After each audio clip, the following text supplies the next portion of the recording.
Ok mu? Nok mu? Köhnə sevgilisi ilə dost qala bilər. Nok. Nok. Mini yufka gedə bilər. Nok.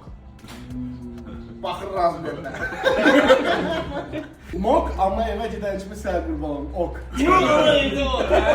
Kupalnikdə şəkil paylaşa bilər. Nok. Nok. Komentar bildirəcəm.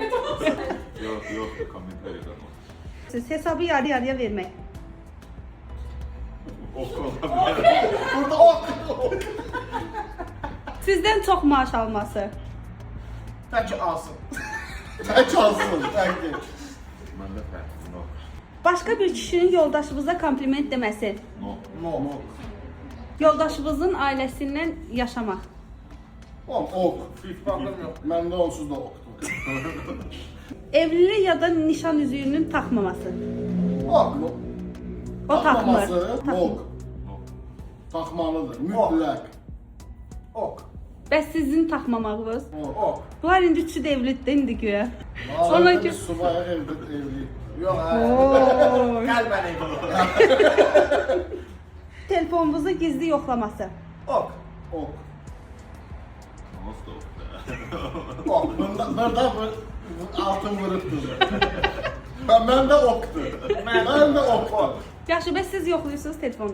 Yox. Ok. Məndə 100% daha var. Oyun okula bir seti qarışıqdır. Evlənəndən sonra sizin yox, öz soyadından istifadə eləməsi. Ok. Nok.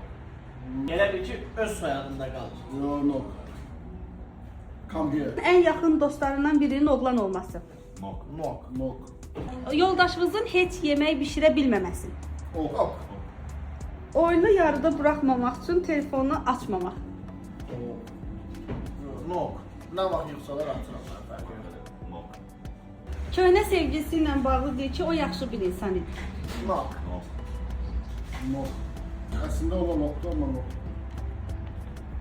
Yaxşı deyir. Yox, əslində olan hamısı nokdur. Arada ben ondan da bırak. Köhnə sevgilisi ilə bir yerdə işləməsi. Nok. Nok. Arvadma deyim ki, al burada. Köhnə sevgili buradadır. İşlər narahat ol. Sən əmanət edirəm, nə olur? Oğlanların harda ok demişi oralara qoy.